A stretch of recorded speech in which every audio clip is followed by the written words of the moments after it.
हरि ओम नमो नारायणा। ओम नमो नारायणा। हरि ओम नमो नारायणा। हरि ओम नमो नारायणा। पांडव पुत्र अर्जुन ने भगवान श्री कृष्ण से कहा, हे मधुसूदन, चैत्र माह के कृष्ण पक्ष में आने वाली एकादशी का क्या नाम है तथा इसकी क्या विधि है? कृपा करके आप मेरी बढ़ती हुई जिज्ञासा को शांत करें। भगवान श्री कृष्ण ने कहा, हे अर्जुन, चैत्र मास के कृष्ण पक्ष की एकादशी को पाप मोचनी एकादशी के नाम से जाना जाता है। एक बार की बात है, पृथ्वीपति राजा मानधाता ने लोमस ऋषि से यही प्रश्न किया था जो तुमने मुझसे आज किया है, अतः जो कुछ भी ऋषि लोमस ने राजा मानधाता को बतलाया वही मैं तुमसे कह रहा हूँ। राजा मानधाता ने धर्म के रहस्यों के ज्ञाता महर्षि लोमस से पूछा, हे ऋषि श्रेष्ठ, मनुष्य के पापों का मोचन किस प्रकार संभव है? कृपा कर कोई ऐसा सरल उपाय बताएं जिससे सभी को सहज ही पापों से छुटकारा मिल जाए। महर्षि लोमस ने कहा, हे नृपति, चैत्र मास के कृष्ण पक्ष की एकादशी का नाम पाप मोचनी एकादशी है। उसके व्रत के प्रभाव से मनुष्य के अनेक पाप नष्ट हो जाते हैं। मैं तुम्हें इस व्रत की कथा सुनाता हूँ, ध्यानपूर्वक श्रवण करो। प्राचीन समय में चैत्र रथ नामक एक वन था। उसमें अप्सराएं किन्नरों के साथ विहार किया करती थी। वहाँ सदैव वसंत का मौसम रहता था, अर्थात उस जगह सदा नाना प्रकार के पुष्प खिले रहते थे। कभी गंधर्व कन्याएं विहार किया करती थी, कभी देवेंद्र अन्य देवताओं के साथ क्रीड़ा किया करते थे। उसी वन में मेधावी नाम के एक ऋषि भी तपस्या में लीन रहते थे। वे शिव भक्त थे। एक दिन मंजू घोषा नामक एक अप्सरा ने उनको मोहित कर उनकी निकटता का लाभ उठाने की चेष्टा की। इसलिए वह कुछ दूरी पर बैठ वीणा बजाकर मधुर स्वर में गाने लगी। उसी समय शिव भक्त महर्षि मेधावी को कामदेव भी जीतने का प्रयास करने लगे। कामदेव ने उस सुंदर अप्सरा के भ्रू का धनुष बनाया, कटाक्ष को उसकी प्रत्यंचा बनाई और उसके नेत्रों को मंजू घोषा अप्सरा का सेनापति बनाया। इस तरह कामदेव अपने शत्रु भक्त को जीतने को तैयार हुआ। उस समय महर्षि मेधावी भी युवावस्था में थे और काफ़ी हष्ट-पुष्ट थे। उन्होंने यज्ञोपवीत तथा दंड धारण कर रखा था। वे दूसरे कामदेव के समान प्रतीत हो रहे थे। उस मुनि को देखकर कामदेव के वश में हुई मंजू घोषा ने धीरे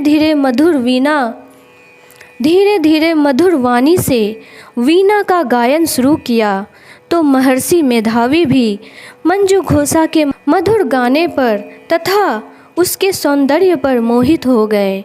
वह अप्सरा मेधावी मुनि को कामदेव से पीड़ित जानकर उनसे अलिरंगन करने लगी।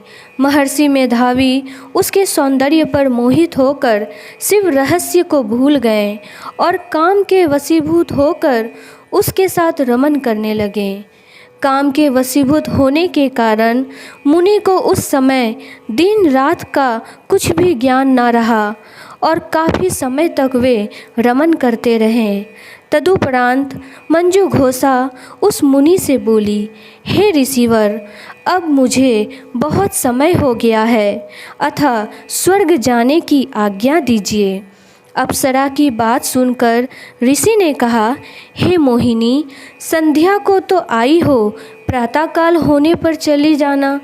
ऋषि के ऐसे वचन को सुनकर अप्सरा उनके साथ रमन करने लगी।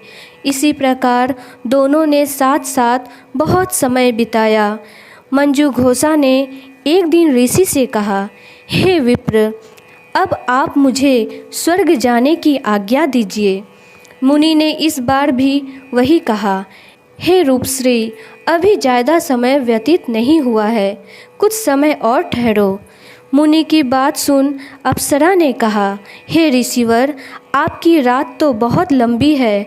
आप स्वयं ही सोचिए कि मुझे आपके पास आए कितना समय हो गया। अब और ज़्यादा समय तक ठहरना क्या उचित है? अप्सरा की बात सुन मुनि को समय का बोध हुआ और वह गंभीरतापूर्वक विचार करने लगे।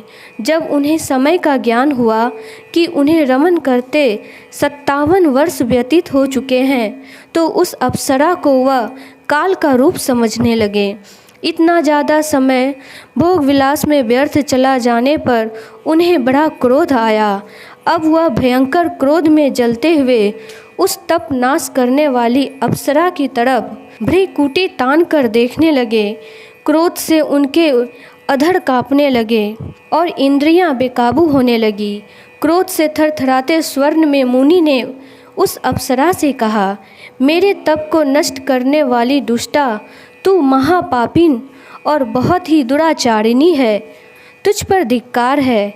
अब तू मेरे श्राप से पिचासनी बन जा।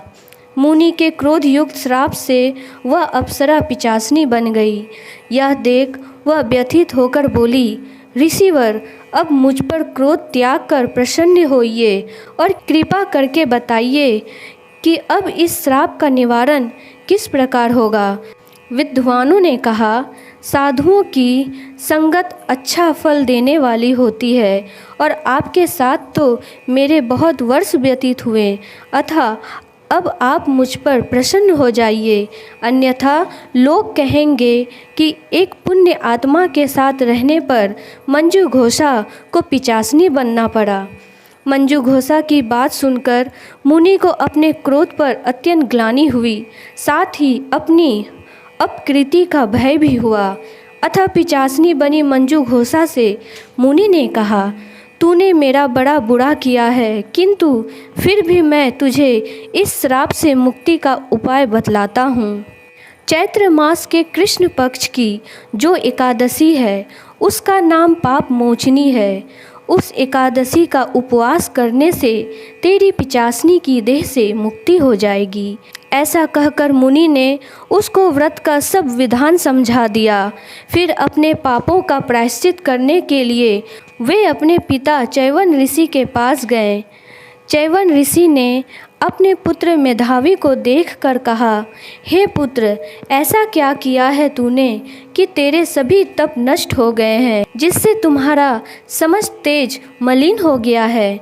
मेधावी मुनि ने लज्जा से अपना सिर झुकाकर कहा, पिताश्री, मैंने एक अप्सरा से रमन करके बहुत बड़ा पाप किया है।